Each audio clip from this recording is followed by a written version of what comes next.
Good evening, everyone. It's wonderful to see a house full today. My name is Pratik. I'm one of the IIR heads.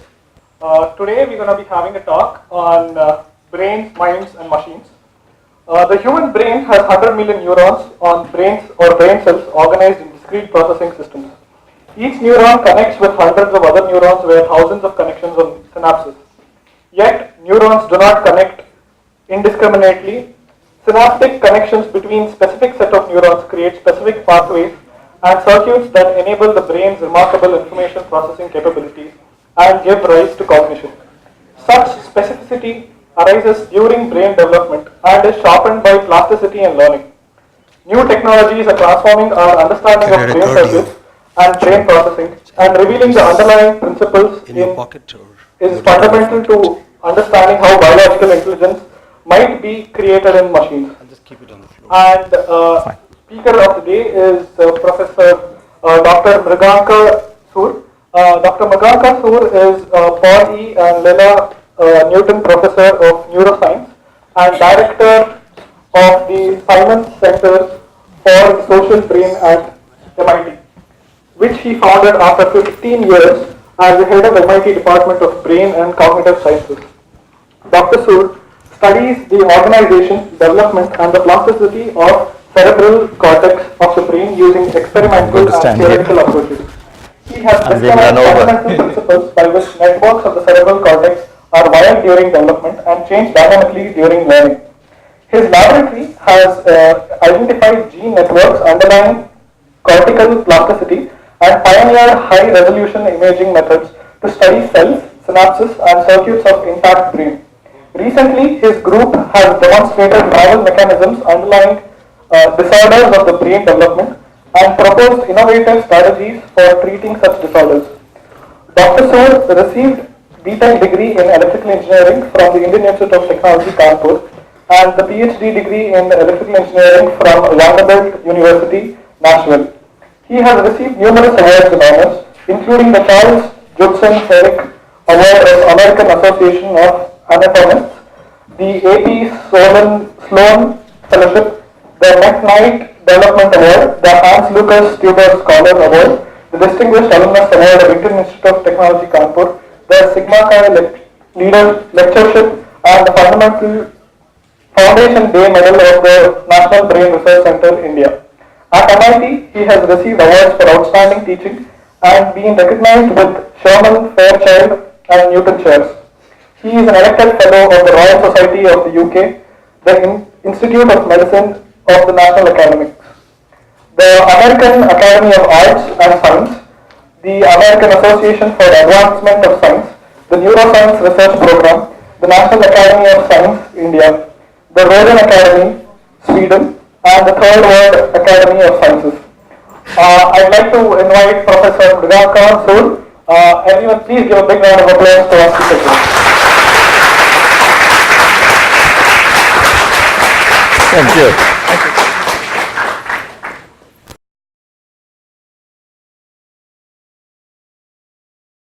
All right. Well, it's a great pleasure and a great honor to be at IIT Madras and to have a chance to tell you a little bit about our work. The human brain is arguably the most complex machine in the universe. Everything we do, everything human beings have accomplished has to do with the power of the human brain. All of us know something about the brain. We know where it is, right? And some of us might even use it occasionally. But the first thing to know about the human brain is that it has a lot of neurons or brain cells. And so there are 100 billion cells or neurons in the human brain, as many as there are stars in the universe. And the second thing to know about the brain is that these neurons are not organized randomly. They are organized into discrete processing systems that process information. And so the outermost mantle or the gray matter of the brain shown here is 80% of the brain in you and me, and it has the visual cortex at the back of the brain. So even though our eyes are in the front, information goes from the front sensors to the back of the brain, and then there is the somatosensory cortex, or the sense of touch, and the auditory cortex, or the sense of hearing, and the motor cortex, or the part that coordinates movement, and many other parts that are discretely organized into processing systems.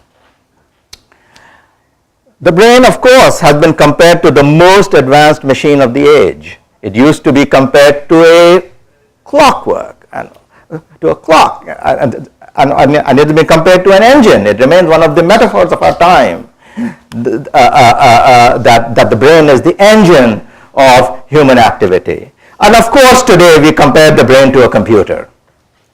So there are many similarities between brains and computers.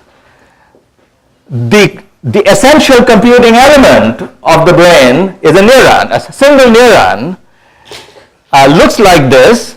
It is 1/10 of a human hair wide. That's how you pack 100 billion neurons into a volume that is just about 1 liter. And yet, each neuron is vastly more complex than a transistor. The closest analogy that we might make between a human brain and a computer is that a computer also has lots and lots of transistors. In fact, there are 4 billion transistors on this microprocessor, and the latest, greatest IBM Synapse chip has 5 billion transistors. But a human neuron is way more complex than just a simple gate. It has elements that take information, that nonlinearly process information, and that transmit information. And if by modern genetic engineering technologies we can label different neuron types differently, there are 500 different types of neuron or brain cells. Some are excitatory, meaning that they have an exciting effect on their target. Some are inhibitory, meaning that they lower the firing of the target cells and so forth. And there are many different, molecularly, even functionally different kinds of neuron.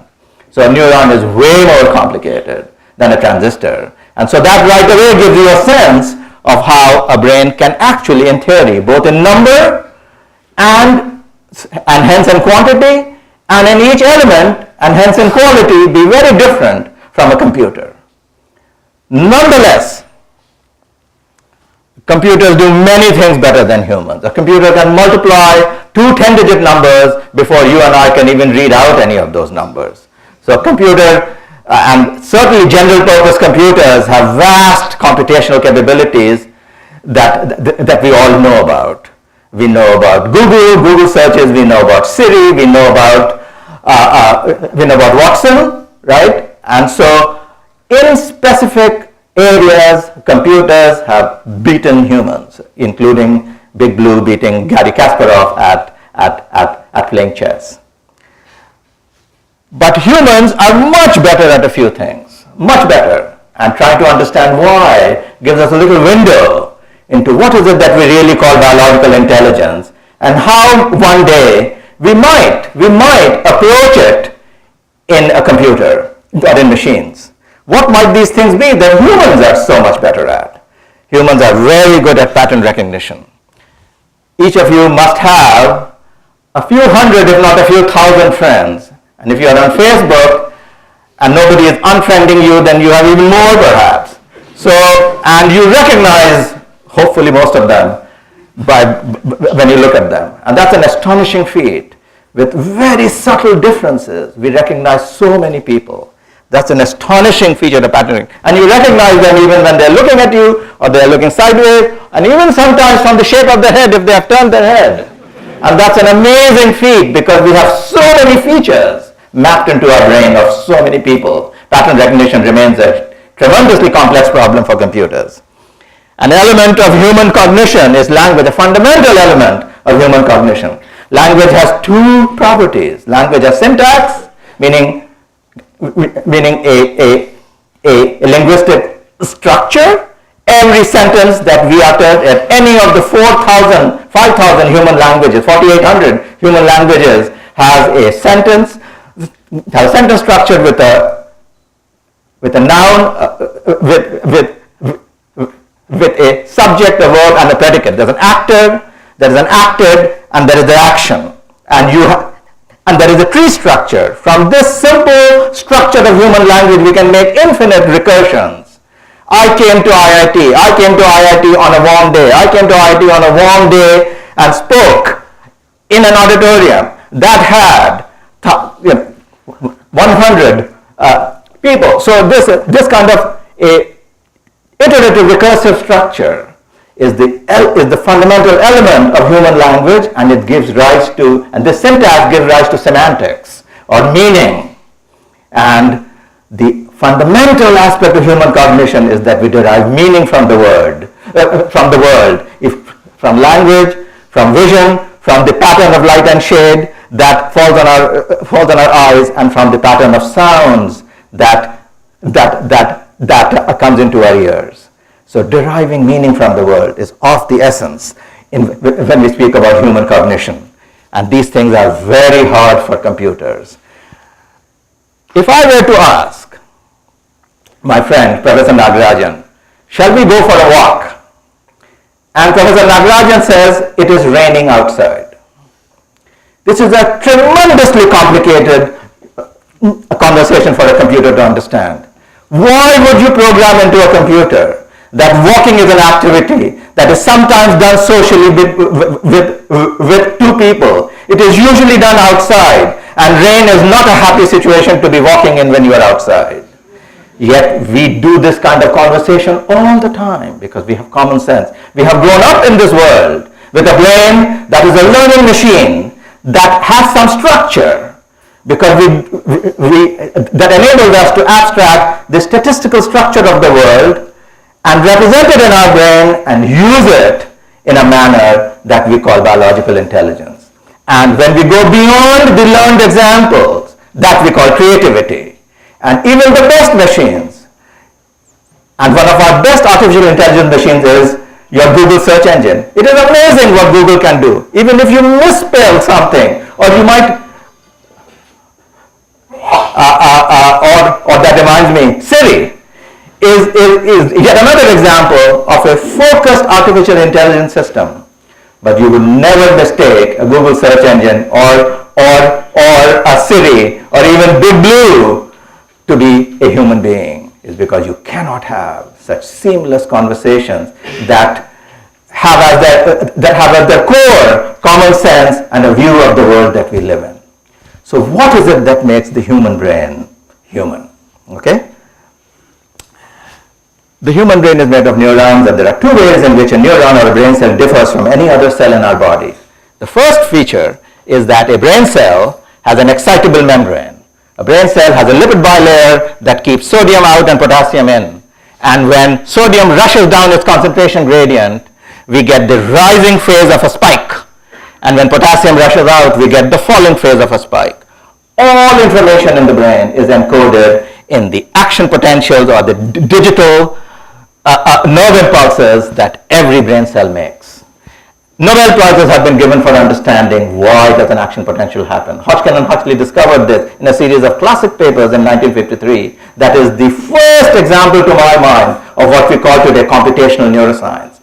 That taking a biological observation and making models that explain it, hence explaining living phenomena with abstract models that then represent the essence of that phenomena and allows us to extrapolate as well as predict.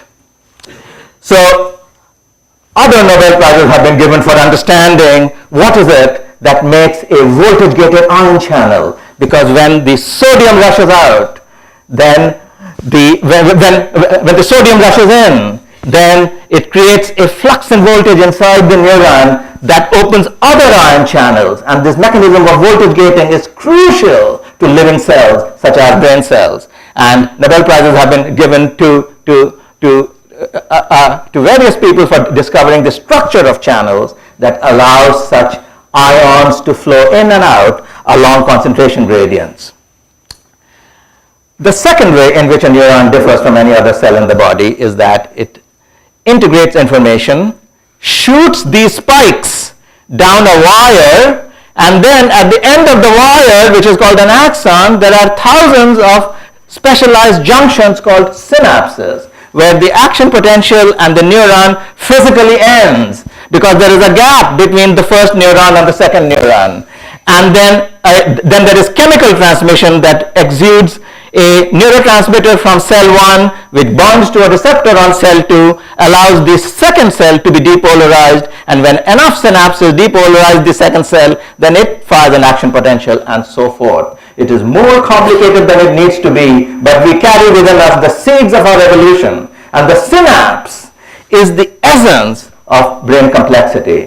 The neuron's action potentials are the essence of brain coding. All information is coded in the interval between spikes. There is no information in the height of the spikes. And the fact that a neuron receives thousands of inputs at synapses from hundreds of other cells allows a neuron to be a complex integrator of information, where at each synapse there is a conditionality of transmission. It is not true that if you have a spike in cell 1, there will be a spike in cell 2. It depends on what else is happening on cell 2. Are there 50 other spikes? Are there 1,000 other spikes? Are they all at the same time? This is how neurons integrate information, and at a synapse, the fact that it is a conversion of electrical transmission to a chemical transmission allows the biochemistry of the brain to modulate brain transmission. And understanding, so Nobel Prizes have been given for understanding this synapse. But the point of all of this, of having neurons make synapses and connect with other neurons, is to make networks where hundreds, thousands of neurons are joined together in information processing. And Nobel Prizes have been given for understanding networks as well, but not enough. The most recent Nobel Prize last year was given to 3 people who described the function of networks in the hippocampus, an area in your brain and mind that is big as the thumb that encodes memory.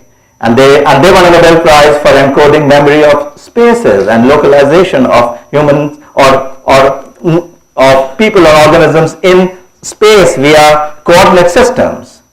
But many more Nobel Prizes will be given for understanding networks, because networks are truly the engine of the brain. And in fact, I hope some of you who will come into this field will work on networks, and if so, I predict India will sweep the Nobel Prizes. So the 2 big questions about understanding the brain are then, how is the brain wired, and how does brain wiring create function? And these 2 questions, answering them, are fundamental to understanding how does the brain create cognition, how does the brain create biological intelligence, how might we capture it in machines one day, hopefully, maybe, and how might we even treat brain disorders and diseases. Brain disorders and diseases are in a tragic, dismal state. There are hundreds of brain disorders and diseases, beginning with autism or schizophrenia or bipolar disorder at the beginning of the lifespan, to Parkinson's disease, Alzheimer's disease, Huntington's disease, many other diseases and disorders at the end of the lifespan. But there is not one mechanism-based therapeutic that we can give to a person with a brain disorder or disease. And most of our brain disorders and diseases are hidden. They are sources of shame for us, because we don't understand why a child is behaving funnily, or why is a child retarded or slow or cannot do what you or I can do. But if there is one thing that I want to leave you with, it is that every brain disorder or disease is a product of brain function and has a physical cause. Even though we do not understand what that cause is, we have to insist there is a physical cause, and one day we will treat it because we will understand that cause, just as we treat many other disorders and diseases. So, how might we understand how is the brain wired? We begin with the proposition that individual cortical areas have specific input pathways, processing networks, and outputs, and I told you what some of them were. It's taken us 100 years to understand what these different divisions of the brain are, and we are not done yet. And so the question to understand how brain wiring happens is to ask, how do cortical pathways and networks form? And how do they combine to produce cognition? So now I'm going to take you into a somewhat deep dive into how might we ask answerable questions, because that's how a science advances, when we can develop tools and technologies and ways to ask and answer questions to which we get reasonable answers that then provide the basis for more advances and subsequent work. And one key idea is this, that the brain wires itself, because all the information from brain wiring is contained within the brain, within brain cells, albeit it can be influenced by information from the outside via mechanisms present in brain cells themselves. So specificity and plasticity are two critical features of brain wiring, and they lead to the creation of networks and systems that have dynamics, and these are fundamental features of brain wiring and function. This is a picture from about 10 years ago, and this girl, her name is Jody Miller. 3 years before this picture was taken, she had a serious surgical operation done. She used to suffer from a condition called Rasmussen's encephalitis, in which you have a brain seizure every 3 minutes. And seizures happen because instead of there being controlled firing of neurons, there is uncontrolled firing. Neurons and brain, in some brain region or the other, continue to fire helplessly, without control, and oftentimes it leads to stiffness, or the person often faints, etc., because the person has lost control of their brain. And when Rasmussen's encephalitis happens, then there are these seizure foci in hundreds of different parts of the brain. And so as a last resort, neurosurgeons often do an amazing operation. They remove the entire cerebral hemisphere that has the seizure foci. And so in the case of Jody Miller, this was done. This was done to her right brain.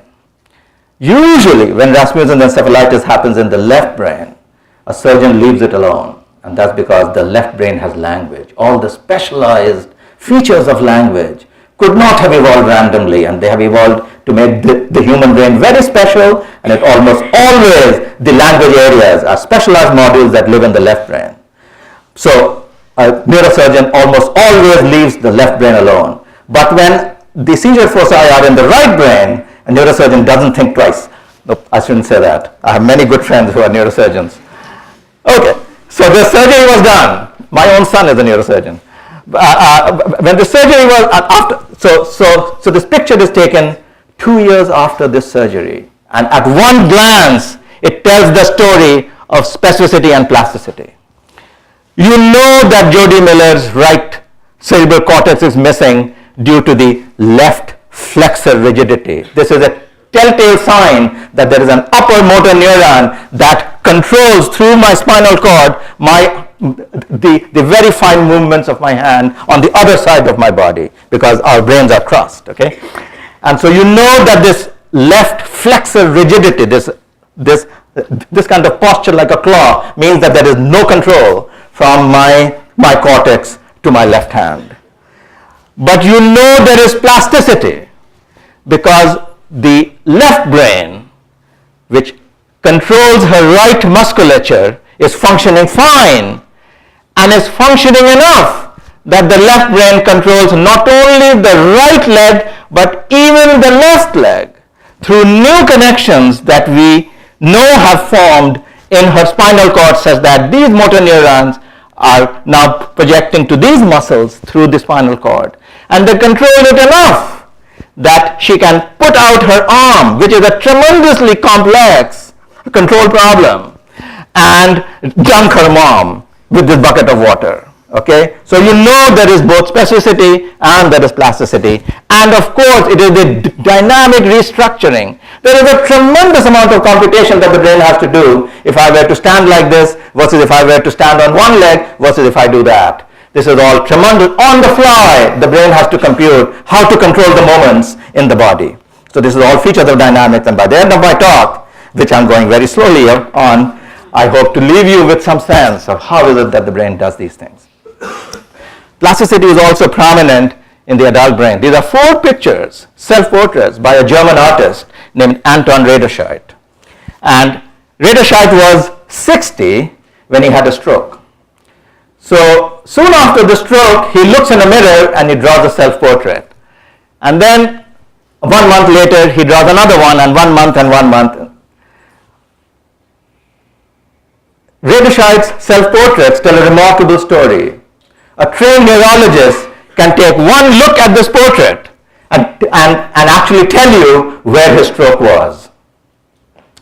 There is nothing wrong with his eyes. There is nothing wrong with his ability to draw.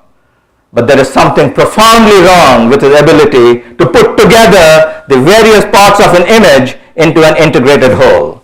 And there is one part of the brain that is remarkably able to do that. And that is called the right parietal cortex. It's right here. And when that happens, you see what Redescheidt did. Redescheidt looks into a mirror, but he ignores the left part of the visual world. It's an astonishing thing. If you meet a patient who has right parietal stroke, if you stand on the left side, he will not know that you exist. If you move over to this side, he will say, hello, how are you, and begin to talk to you normally. So Redescheidt looks into a mirror and he draws one eye, half a nose, and essentially half a mouth. This side of his face is totally blank, and that any trained neurologist will tell you, will take one look at this picture and say, this person has a right parietal stroke. And then one more month, and this side of the face is still impoverished. And then one more month, and Redescheidt was lucky, because the other thing that is different about the brain cell compared to any other cell is that when a brain cell dies, it never regrows, except in two parts of the brain that again have their own evolutionary history, in the olfactory bulb and in the dentate gyrus. These are two deep structures in the brain. But we are losing brain cells all the time. Every 6 seconds, we are losing a brain cell. If you live through my talk, you will have lost a few hundred brain cells.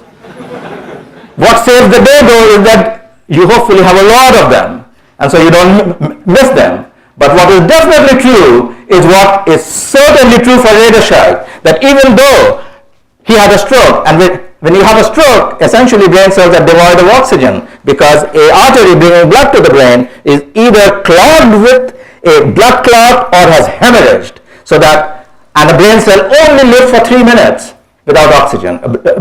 Brain cells are some of the most metabolically active cells in the body because of all the transporters, all that sodium and potassium that has to be pushed back after the action potential has happened so that they can maintain Nernst equation.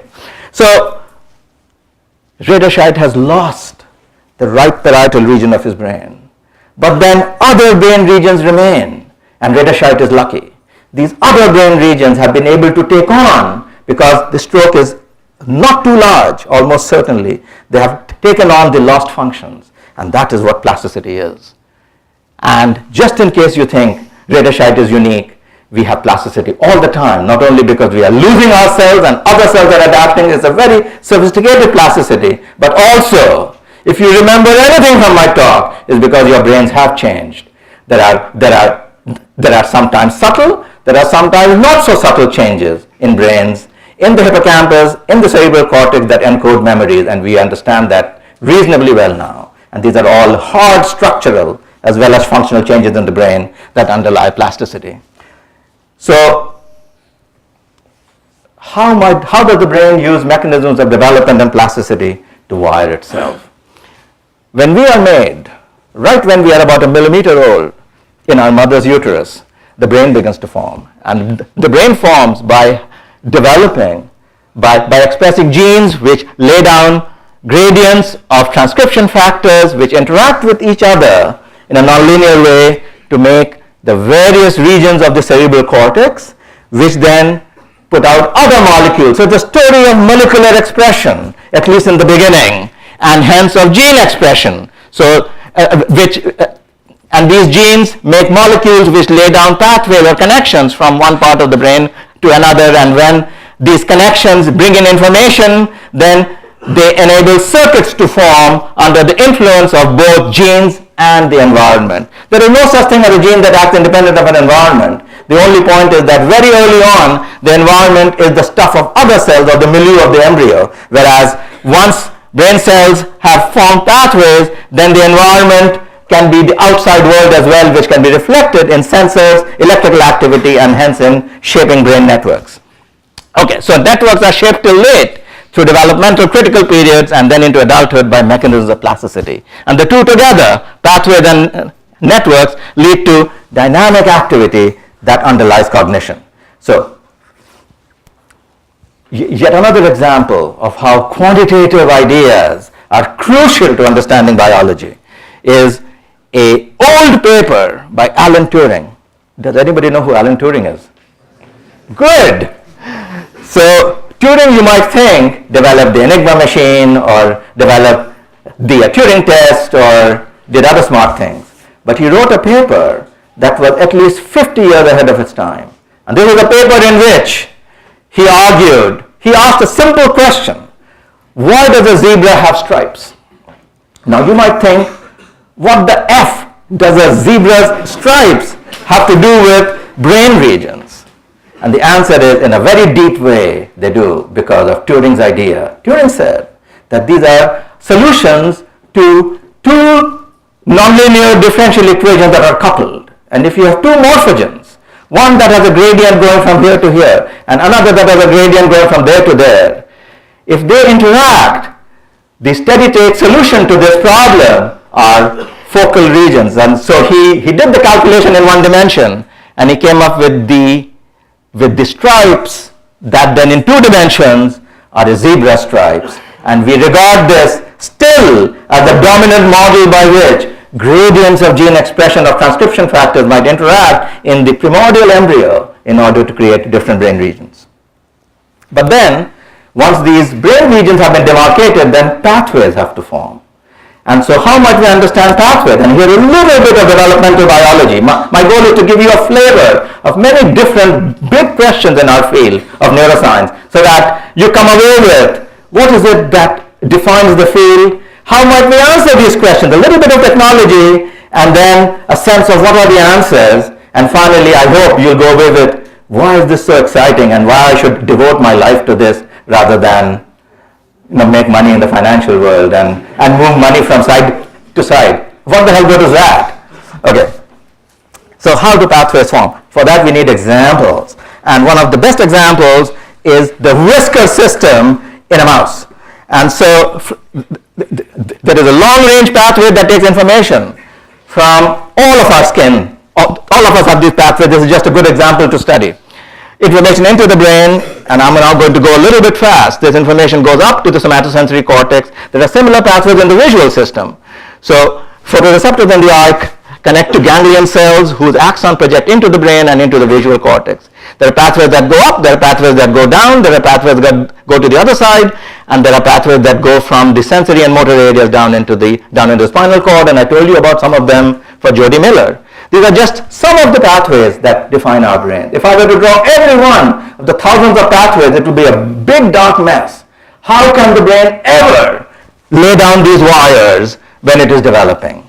And the answer has to be in the gene expression, right? And so one of the great technologies that has transformed developmental biology and developmental neurobiology is, of course, the result of the Human Genome Project. Now we know what the protein coding regions are, though they are only 1.5% of the human genome. We can make microarrays, we can take 25 base pair regions of them, put them on a chip. Okay, this is the chip that is about 1 inch by 1 inch, and on thousands of locations on the chip, we can put thousands of little segments of the protein coding genes. And we can take a piece of the visual cortex in a newborn mouse and a piece of the somatosensory cortex in a newborn mouse, and we can ask what are the genes in this tissue versus that tissue. And we can use a lot of bioinformatics, a lot of quantitative, very sophisticated analysis of this massive data set, and we can ask what is the statistical difference in expression between a set of genes here and a set of genes here. Yet another example of quantitative biology. Okay, so biology is not your, parents' science anymore, where you look at an object and you draw it and you say, gee, this is interesting. Biology is about making measurements, about analyzing them, about hardcore mathematics that goes into why are things the way they are, and how can we understand them, how can we deal with their mechanism, how can we transform them, and how can we use them to understand the world that we live in, okay? And so, therefore, genetics provide the first window into this very hardcore information science. Biology is an information science. And so genetics is a deep example of that, and so is neuroscience. And so, one example from genetics has to do with discovering which genes are expressed in which region and hence makes that region different. And so through all this informatics and the genomics, and subsequently we have done proteomics or metabolomics and so forth. But Kathy Leaney, a very talented postdoc in my lab, now running her own lab at Sydney, did this experiment, and I'll tell you about one gene out of 52 that she discovered was different between visual and somatosensory cortex. This is a gene called tenurin M3. Tenurin M3 is expressed in the eye, is expressed in the visual thalamus, is expressed in the visual cortex. It's a very old gene. It is found in Drosophila or in flies. And discovering genes is only the first step. For a neurobiologist, we want to ask, what does the gene do? Why does it work the way it does? And to do that, we need to manipulate the gene. We need to knock it out or put it back in and ask, what happened? And so Kathy worked with Reinhard Fassler at Max Planck, and she made a knockout mouse. Or she took a knockout mouse, and this is the mouse that Fassler had made in which both copies of the gene are knocked out. All of our genes exist in two copies, okay? And so here's what this gene does. It specifies projections from the eye to the brain. Each of our eyes projects to both sides of the brain. And we see in depth because each point in the binocular part of visual space projects to this eye, and they come together. This part, if this sounds complicated, don't worry. This part of my right eye and this part of my left eye go to this part of my brain. So that one half of my brain looks onto the opposite side of the visual world. It's astonishing, but it works. And so you can show that in a wild type or a normal mouse by making an injection of one colored dye in one eye and another colored dye in the other eye, and these projections from the eye on the same side goes here, and from the eye on the opposite side goes there, and there is an alignment such that each point in space projects through both eyes onto one cell or nearby cells in the visual cortex. When you knock out this gene, each point in visual space projects through the two eyes to very diverse regions, shown by this very broad as opposed to this very narrow projection from the ipsilateral eye. What does this mean? Here's the simplest, humblest experiment to show what it means. Okay, so if you take a mouse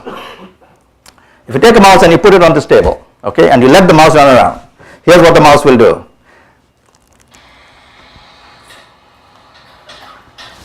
The mouse goes up to the edge of the table and it goes right back. And if you put some striped cloth on the table, so the mouse doesn't want to fall. The mouse will go to the table and go right back to the edge of the table. Everybody saw that, right?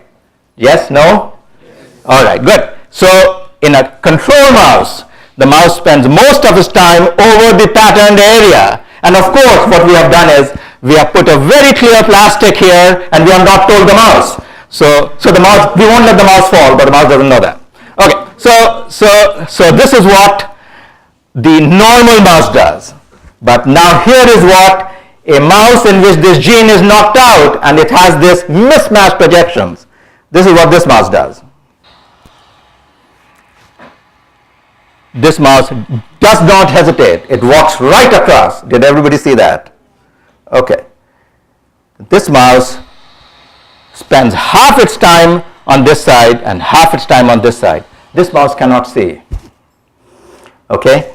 But then we do an experiment. We take a poison called tetrodotoxin. It's found in a Japanese pufferfish. 1 milligram of this toxin can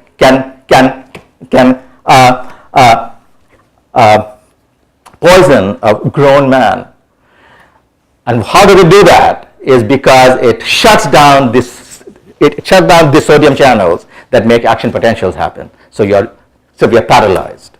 Okay? So Japanese chefs who do pufferfish sushi are some of the most highest paid chefs in the world because they have to make the fish fillet just right that you have a little nanogram of tetrodotoxin so that it tingles your tongue, but not milligrams, otherwise you will never make it out of the restaurant. So we take highly trained graduate students and we train them to put a teeny tiny amount of this tetrodotoxin in one eye of a mouse, and so that you want to shut down the activity in one eye. And why do you want to do that? Is because you want to probe the interaction between the two eyes in mediating vision. So if you do this to a normal mouse, to a wild type mouse, you put tetrodotoxin in one eye and it wears off after a few hours. This mouse still sees with the other eye, but it sees less well. If you put tetrodotoxin in one of my eyes, I will say, what the hell is this? And I won't see too good, right? Because I'm not used to just seeing with one eye. So that's what the mouse does. But you put tetrodotoxin in one eye of a knockout mouse, and this mouse now sees perfectly.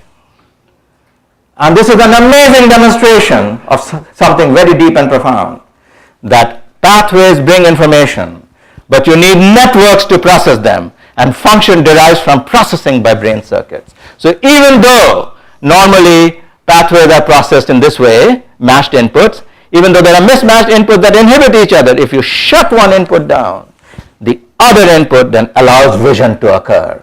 So it is not just the existence of pathways, it is the activity of pathways that makes function.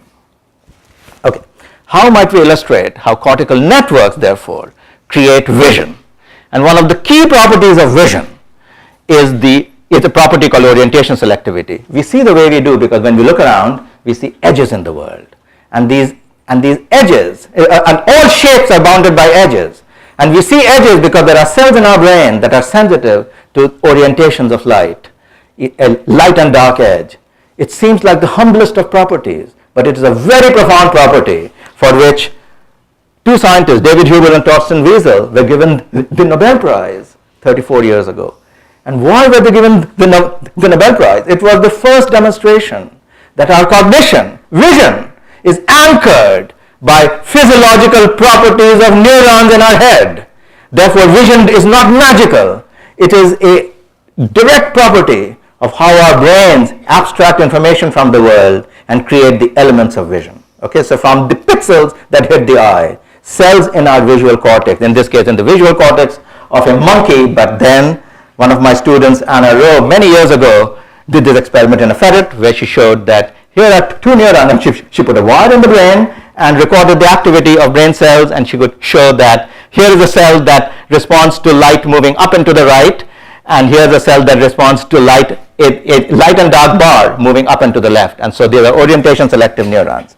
And not only are single cells orientation selective, now today we do electrophysiology with light.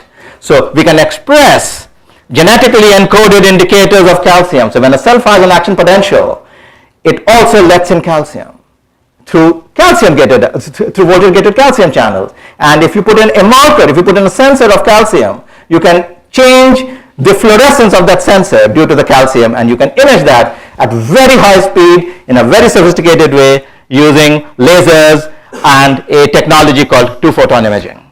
So when we do that in a ferret, here's what we see. So here's a ferret and the visual cortex looking at gratings. And when the grating is vertical, you see cells light up here. When the grating is horizontal, you see cells light up here, and so forth. So it tells you at a glance that a single cell responds to only one orientation of light, and second, that these cells are not randomly sprinkled, that vertically oriented cells lie here, horizontally oriented cells lie there, and therefore that there is a map of orientation in our brain and in the brain of a ferret, and we know it's in the brain of a human being too. And this is an extremely elegant solution to the problem of representing all orientations everywhere in space. It's a self-organization problem. We see all orientations everywhere we look, yet there is a map of the retina and of visual space on our cortex. So every local region must contain all orientations. And the way the brain solves that is to create pinwheels, where sets of neurons with different orientations come together. And a pinwheel is a remarkable mathematical construct, but it's a graceful solution to mapping a circularly permutated variable within focal domains. How do orientation networks form? Orientation networks, there are many, many models. There is a model that we favor. It's made up of recurrent excitation, meaning cells excite each other, given bias from below with inhibition, keeping the lid on. And a question that we asked many years ago is, can we make orientation selective cells happen in other brain regions? Is it the nature of the world that makes orientation selective cells form? Because the world has edges and objects that are bounded by edges. So we rewired the brain. We took a newborn animal, a ferret or a mouse, and I'll tell you why we took a ferret. Is because a ferret is born very early in development. This is a painting by Leonardo that he made about 530 years ago, and it shows you why a ferret is a very good animal for visual work, is because it has frontally placed eyes. But the other reason a ferret is a wonderful animal for development is for developmental neurobiology is that it's born very early in development, at about the stage of the first trimester in humans. You can take a newborn ferret, you can remove the inputs to the auditory thalamus, you can rewire the brain such that inputs from the eye go to the auditory thalamus, providing visual inputs to the hearing cortex. And the question to ask is, what does this do? And if the nature of the world has an impact on making orientation selective cells, you should see orientation selective cells in a part of the brain that was never made to see, it was made to hear. Okay? And in fact, that's what happens. In the auditory cortex, you see orientation selective cells, and you even see pinwheels. Okay? And there are many differences, but there is one deep similarity between the normal visual cortex and the rewired auditory cortex, which is the nature of connections and the circuits that make orientation selectivity possible, and hence the organization of cells into this pinwheel structure. Okay, so visual inputs alter cortical connection and create an orientation map in auditory cortex. And so the issue is how? How is it that the world writes on cortical circuits and rewires it such that it represents that world, right? Because the only difference between the normal auditory cortex and the rewired auditory cortex is the electrical activity in the inputs. It is the same wire that projects from there to there, but instead of it being driven by hearing, is driven by light, is driven by vision, and a particular kind of vision, which is the world we live in. So that vision, driven by edges, creates cells in the rewired auditory cortex that are in turn sensitive to edges.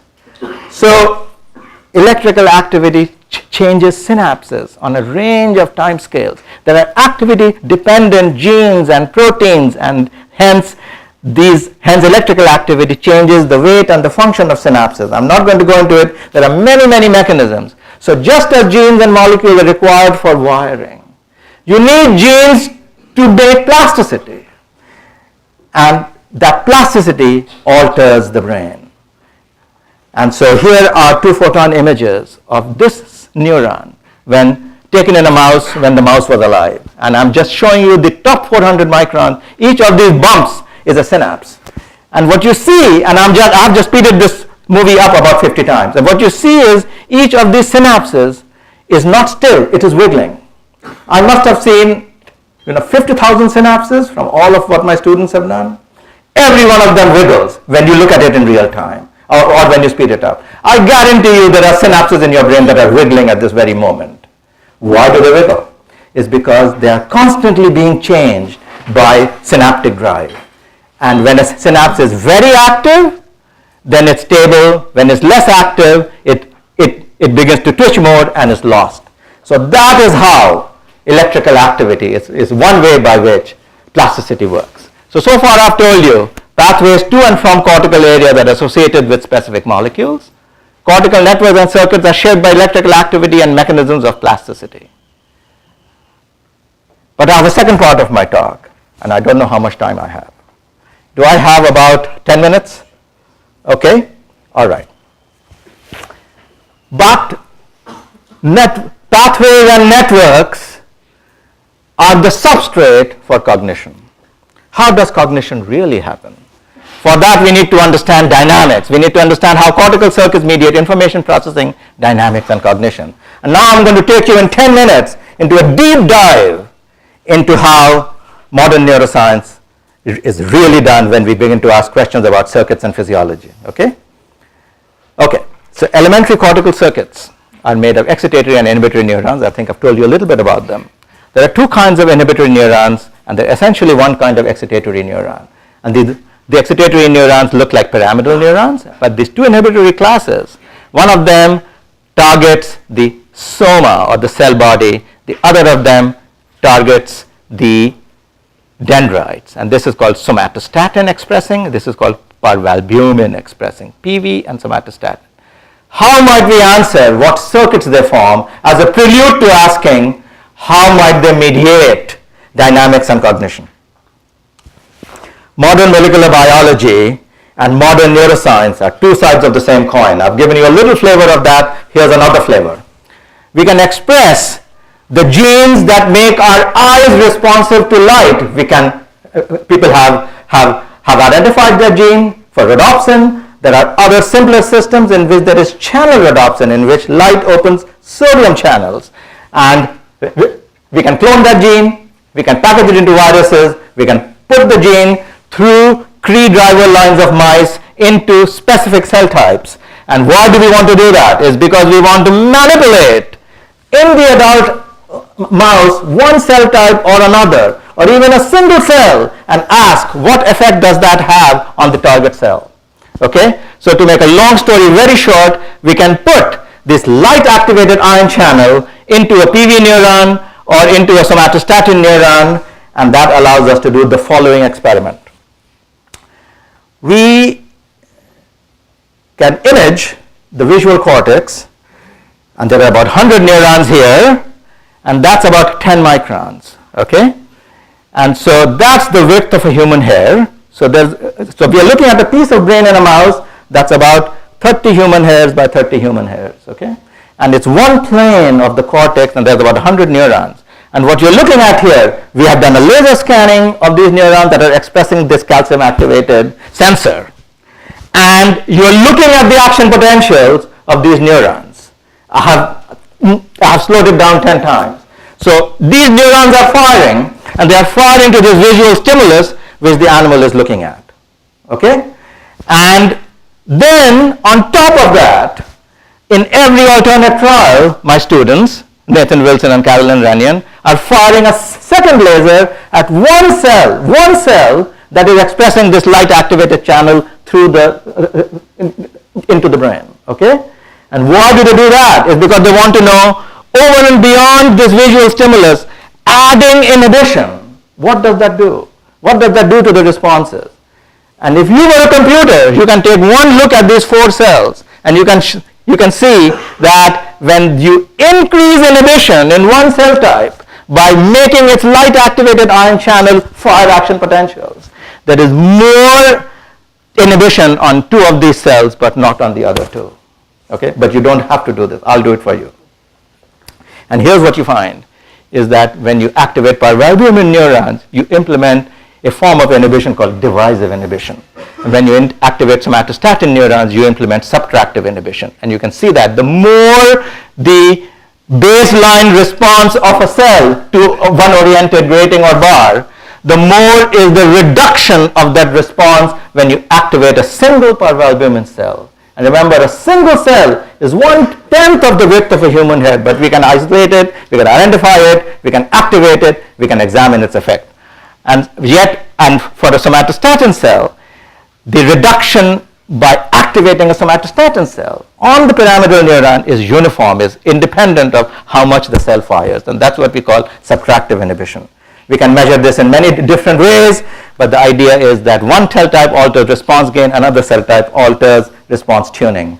I'm not going to go into any of this, but I'm going to tell you something else, which is that somatostatin neurons also inhibit pyramidal neurons. Why would nature go to the trouble of having inhibition and then inhibition on inhibition, such that there is disinhibition? And there is one remarkable reason why, is because it leads to a phenomena called decorrelation. If you have 2 neurons that are firing, okay, that are representing some stimulus or some property, if they fired at exactly the same time, these are action potentials of one neuron. If the second neuron fires at exactly the same time, there is no new information that this neuron is providing. Remember, all of the information is in the interval between the spikes. So the information is increased when there is decorrelation, when the second neuron fires at slightly different times. And this can be proven mathematically by various theorems.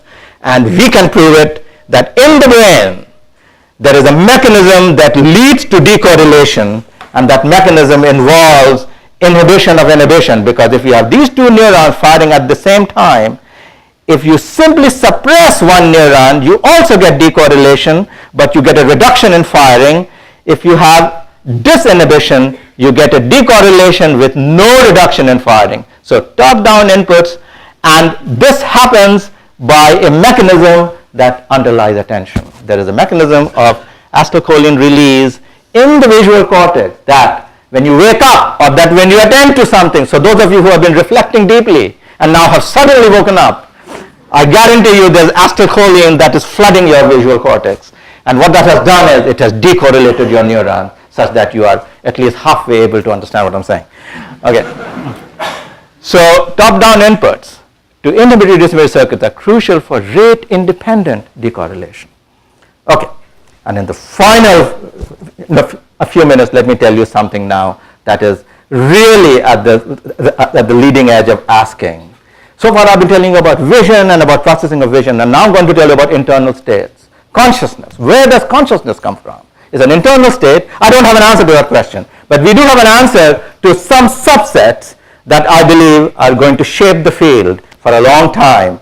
And if I come to IIT Madras, I hope that there will be colleagues here with whom we can work on these kinds of problems in terms of the nature of spikes, the nature of responses from hundreds if not thousands of neurons that underlie brain states. So how might we study brain states? Here's a mouse, and we train the mouse to give a certain response when it sees a certain stimulus and ignore another stimulus. So when the mouse sees bars moving up, it should lick. And it's been deprived of water, so it wants to lick. But when you see the bar going this way, it should not lick, and we trained it to do that by mixing quinine in the water. So here's a 2x2 matrix. This is a hit. This is a correct reject, but then the mice can make a mistake, and that's called a false alarm, or it can miss. Okay? Everybody with me on this basic matrix. And now I'm going to show you what the mouse really does. Okay, here's a mouse. And of course, our point is to ask what are the neural correlates of this decision task. And furthermore, can the mouse hold the stimulus in memory and then make the response so that we can look at what happened during that memory period as a deep internal state, because memory, short-term memory, is one of the profound internal states of the brain. So here it is. So here's a mouse, and here's a lick spout, and here's the stimulus. There is a delay, and there's a 6-second delay, and the mouse licks. So that's the hit stimulus.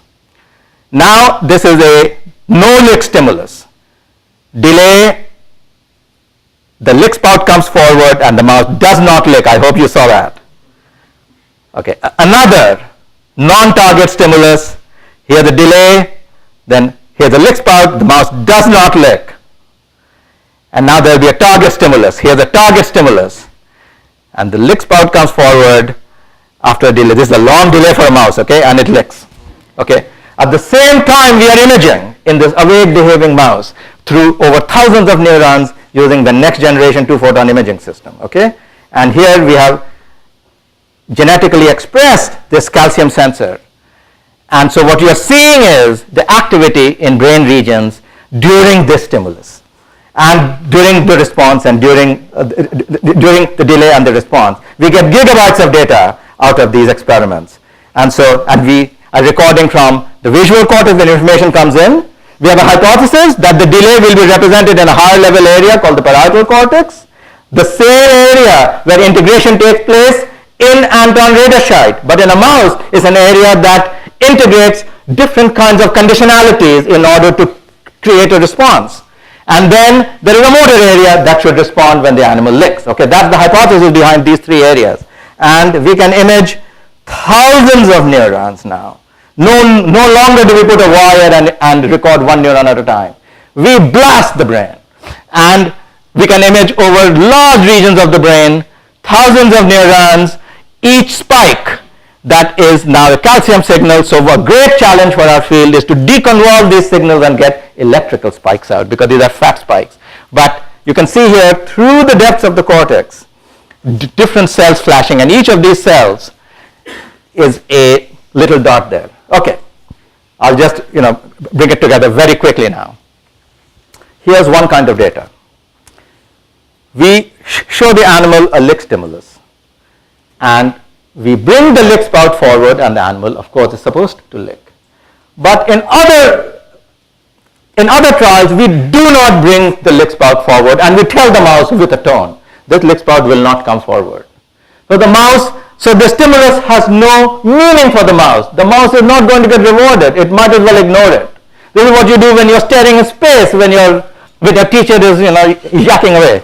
Okay, so we have engaged conditions and we have passive conditions. Engaged, stimulus comes on, it's a target stimulus, lick spout comes forward, the mouse knows the lick spout is going to come because we have warned it, and the animal licks. So those are the engaged. Passive, stimulus comes on, the animal is told there will be no lick spout coming forward. The mouse is switched off. And you can see right away from 800 neurons in the visual cortex how there is correlated responses during the non-attending condition, whereas during the attend condition, during attention, when the animal is engaged, it's an internal state. It's the same stimulus. The only thing that has changed is in the mouse's little head. I am going to switch off because this joker is tricking me. He is not going to give me a reward. This stimulus has no meaning for me. It's a way to answer meaning or cognition. Okay? And so these are the ways that we can ask about questions about internal state. And you can see right away, without going through the math, but I can go through the math, and there is, because we have so many neurons, one can measure noise correlation, signal correlation, we can measure the ratios and so forth. But you can see at a glance that decorrelation means attention. During the memory period, what happens to the brain? In the visual cortex, there is just a stimulus response. Here is the stimulus, here is the delay, and here is the response. The animal licks. And these are all target stimuli. And in the visual cortex, there is just a response to the visual stimulus. In the parietal cortex, where we expected the response to the delay, amazingly, we find no response to the delay, only to the stimulus and to the response. It's in the motor cortex that we find the response to the delay for 6 seconds of delay, and this is all the response. So it's an amazing result that is the part of the cortex that's supposed to make you move that also holds the memory. And this is yet another amazing thing about the brain, that the same things, the same neurons that compute also hold memory. How? If we understand that, I think we'll be a little bit closer to really making an intelligent machine. We don't really understand how does the rest of the brain distinguish an activity that's due to memory. Why does the mouse not lick helplessly during the time that the motor cortex neuron is active during the delay period? It doesn't. It is waiting to lick. And yet it licks during the lick period. So memory activity and functional activity are related in the same neurons. And this we see in the population responses as well. And finally, because I've totally outlived my welcome, there is a very interesting thing that you can do in this kind of experiment. You can ask, why does the mouse make an error? So when we make an error, we regard it as, gee, we just, something happened, we are screwed up or something, right? Not so. When the mouse makes an error, it makes two kinds of errors. There are type 1 and type 2 errors, right? There's a false alarm, meaning that there was no stimulus. There is no stimulus and the mouse licks. Or there is a miss. When there is a stimulus, there is a target, there's a delay and the mouse does not lick, right? What happens in the brain? In the motor cortex, there is a signature of the correct response during errors. So the brain is telling the mouse, what to do. And so when there is no stimulus, yet there is an activity somehow in the motor cortex, or even in the visual cortex, there is no stimulus, yet the visual cortex has lit up. And this is an amazing thing. In fact, in human beings too, we can make your visual cortex light up by just making you imagine a visual stimulus. We can do fMRI on your brain and we can show that. Maybe that's what the mouse thinks. Maybe I saw it, or maybe it imagined that there was a visual stimulus. So that's what a false alarm is. It's a much more deep and mechanistic, almost philosophical issue as to why are mistakes made, and why does this mouse in a very simple, very deterministic task still makes mistakes. Or when the incorrect response happens, amazingly the visual cortex sees the stimulus, but the motor cortex does not follow through, and therefore the mouse does not lick. Okay? So we can do detailed analysis of this, and finally, we can make a model of all of this. We can ask what makes the sustained response. We can use control theory analysis, and this is my last example of how computation and quantitative analysis of at least in neuroscience will continue to shape the field.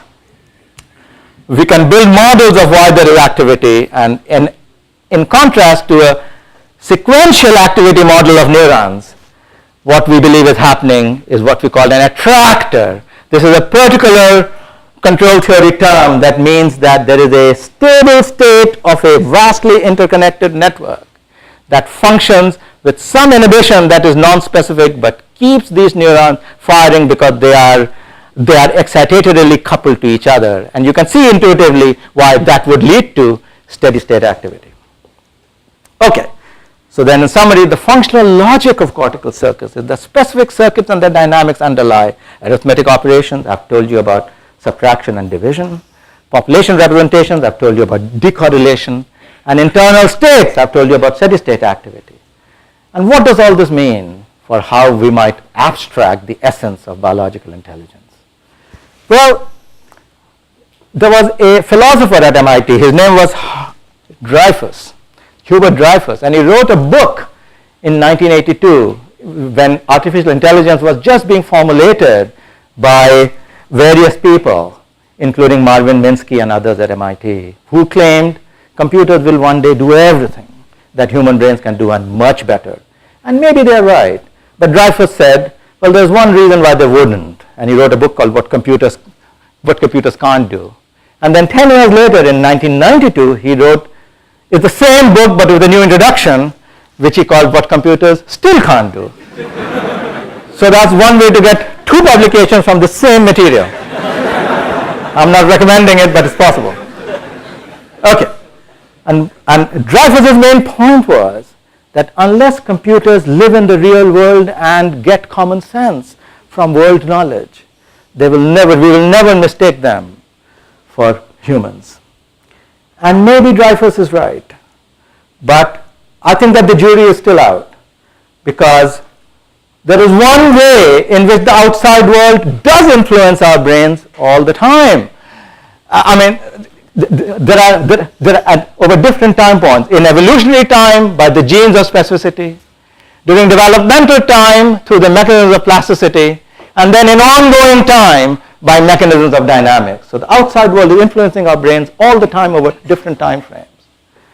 And if computers can understand this, and if those of us who build computers understand this and can capture it, maybe intelligent machines might be built this way. So thank you very much, and I apologize for going over.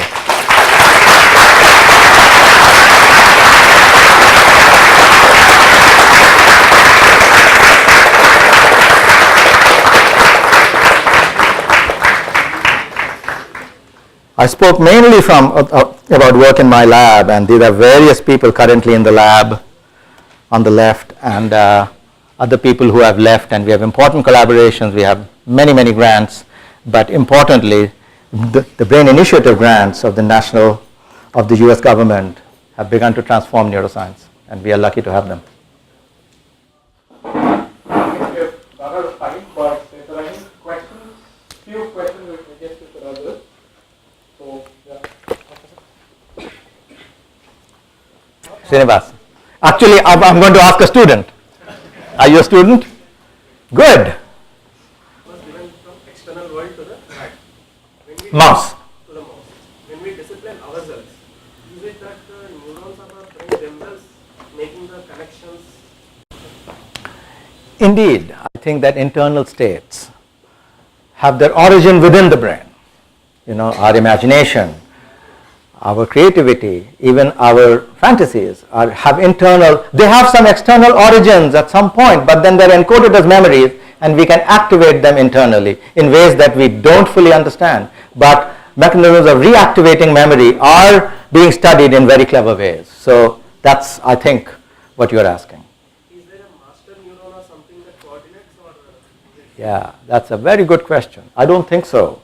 But what is certainly true is that there are feed-forward and feedback circuits in the brain that must be involved in internal activation, such that an acetylcholine producing area is able to flood the brain and bring attention onto one point in your brain and not another. Or when you imagine this scene at night, because you are so impressed, that is what would happen in terms of attention mechanisms in your brain. Okay, are there orientation maps of astrocytes? Yes, there are. Yes, there are. We have shown that in a paper, in an important paper some years ago. So that astrocytes and neurons work very closely together, as you know. Yes? so what we mean when we say that we dump consciousness into IC? We dumped consciousness into IC? We coded consciousness in circuits in computers in IC. I see. Who's done that? And that's the main goal goal to accomplish neuroscience is to dump some consciousness. Many science fiction films I are see. based on that. I should see more of them, or maybe not. I think we are a long ways from dumping consciousness anywhere. However, we are quite a bit along in terms of understanding the neural correlates of consciousness. Consciousness defined in a very modest way, such as attention or engagement or even short-term working memory in the service of a future action. These are all elements of consciousness. Okay? It is not quite self-awareness or self-reflection that you and I, or that in the colloquial terms, we would understand as consciousness. But consciousness defined as internal states that are controlled by individuals at will, definitely. Except in the case of a mouse, we control the internal state and we have access to, and we can measure the internal state by the animal's behavior. Then we are getting somewhere with respect to studying a scientific question. And it's the great frontier for neuroscience in terms of studying internal state. That's what I meant. But, I don't know whether we'll dump this anywhere. Yes? So how does he feel that? Right. There are two ways in which phantom limbs are felt. One is that if you stimulate, if you touch, suppose I had an accident and my right arm is severed and lost below the elbow. The representation of that missing limb, because I lost my arm in adulthood, there is a part of the brain that would have received input and is now still there, though perhaps because of plasticity of the sort I showed, is now getting activated by other regions. Okay, so this is the flip side of what I showed. I showed an example of where some brain cells were lost, okay, and other brain cells took over. Now the periphery is lost. The brain cells are still there, but they are still susceptible to the same rules of plasticity. So there is less input from one pathway. There is other input from other pathways that are driving these cells more. So that, we believe, is the most important way by which phantom limbs happen. If you touch your face, if I touch my face, I'm somehow activating that part of my somatosensory cortex that used to represent my missing limb, and therefore the rest of the brain is still interpreting that stimulus here as coming from the missing limb. It's a very interesting question. Why does the rest of the brain not become plastic and change? We don't understand this. Yeah.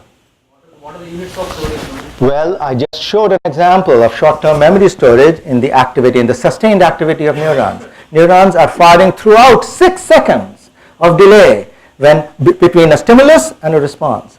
So a stimulus has come on that says, I will lick. But there is no spout for 6 seconds, and then a spout comes on and the animal licks. And if it licks wrongly, it gets punished by quinine and so forth. So it learns this task.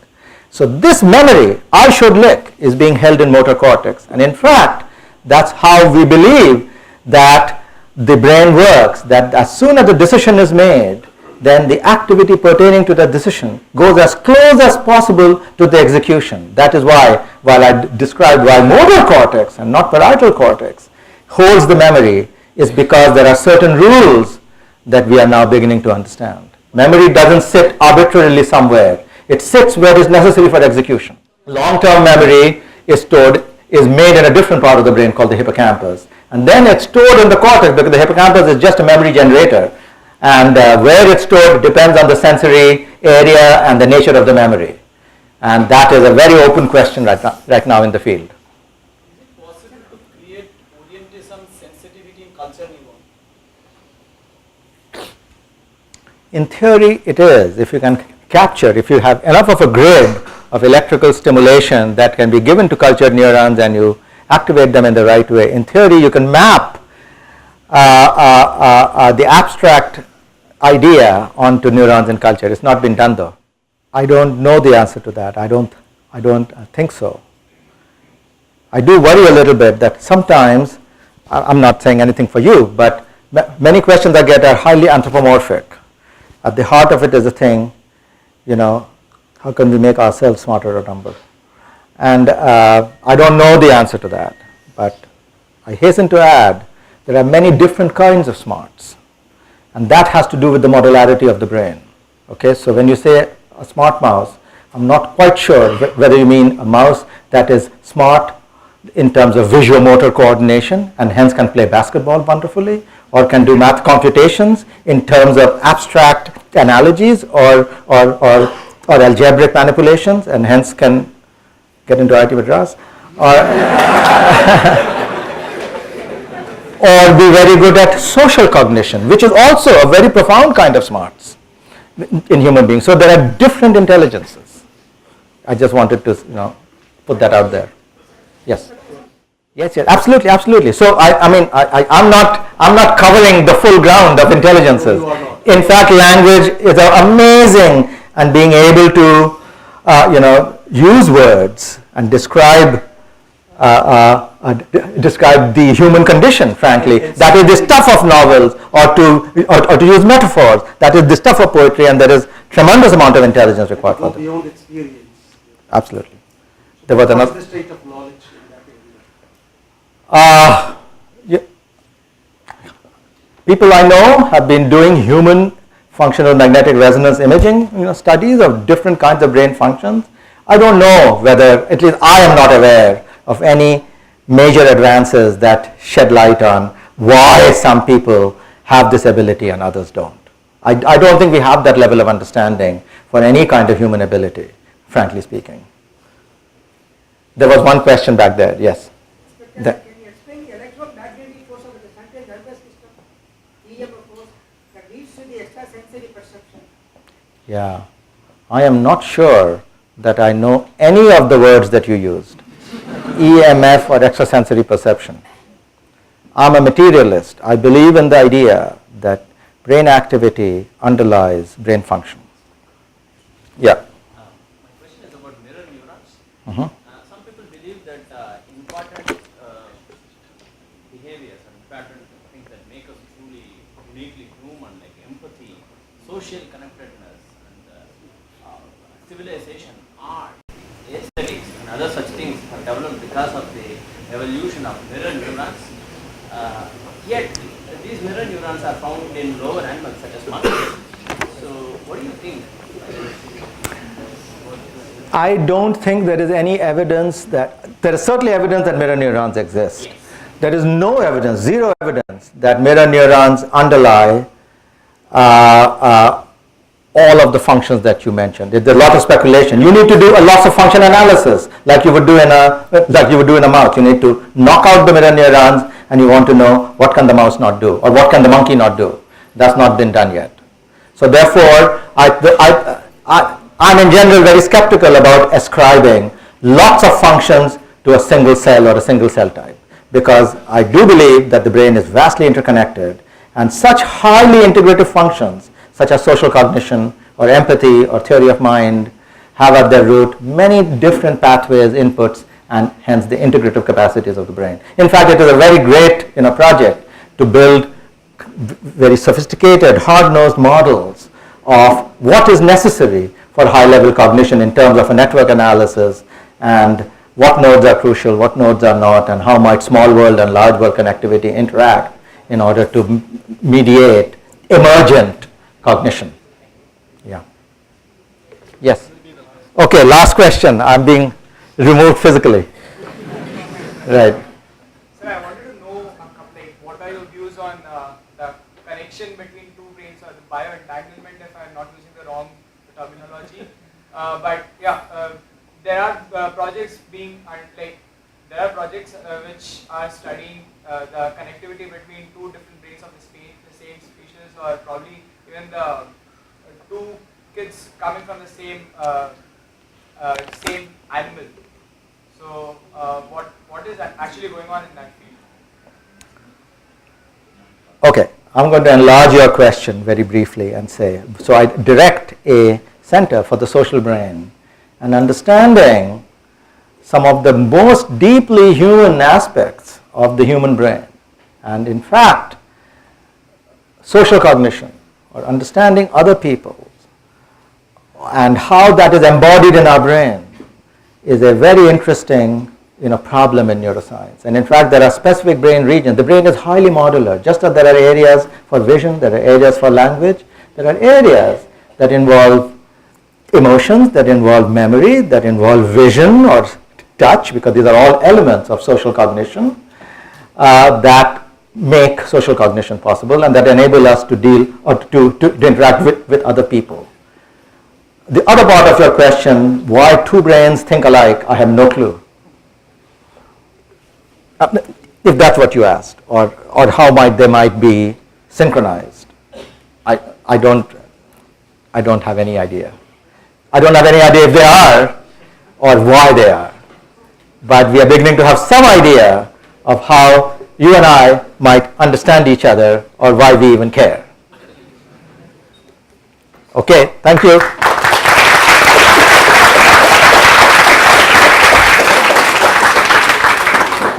Thank you, sir. That was a wonderful talk. Hopefully, this inspired more people to take up neuroscience, and I will flash a lot of Nobel Prizes in neuroscience. I'd like to call upon stage Professor Madras to present our speakers here with a small token of gratitude. Everyone, please give a big round of applause for our speakers.